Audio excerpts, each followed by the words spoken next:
ಏಕಕಾಲದಲ್ಲಿ 80 ಗುರಿ 4 ರೀತಿ ಮಿಸೈಲ್ ಬಳಕೆ 600 ಕಿಲೋಮೀಟರ್ ದೂರ ಸಾಗಿ ಹೊಡೆಯೋ ಸಾಮರ್ಥ್ಯ ಭಾರತಕ್ಕೆ ಬರುತ್ತಾ ರಷ್ಯಾದ S-500 ಬಲಭೀಮ ಮಿಸೈಲ್.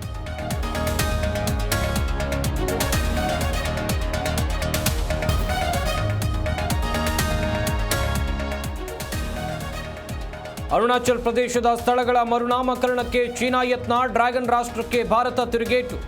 ಅದು ಭಾರತದ ಅವಿಭಾಜ್ಯ ಅಂಗವೆಂದ ವಿದೇಶಾಂಗ ಇಲಾಖೆ.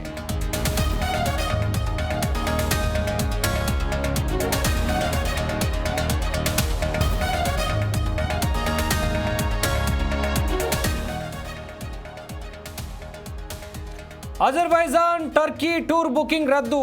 60% ಭಾರತೀಯರಿಂದ ಪ್ರವಾಸ ಕ್ಯಾನ್ಸಲ್. ಕುತಂತ್ರಿ ಟರ್ಕಿಗೆ ಮತ್ತೊಂದು ಮಹಾ ಆಘಾತ.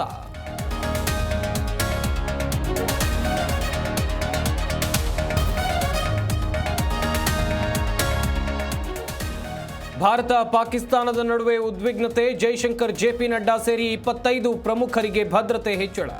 ವಿದೇಶಾಂಗ ಸಚಿವಾಲಯದಿಂದ ವಿನಂತಿ ಮೇರೆಗೆ ಸೆಕ್ಯೂರಿಟಿ.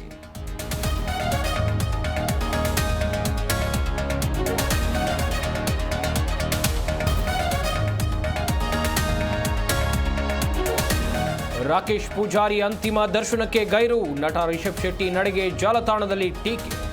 ಮಾನವೀಯತೆ ಮರೆತ ಶೆಟ್ಟಿ ಎಂದು ಪೋಸ್ಟ್.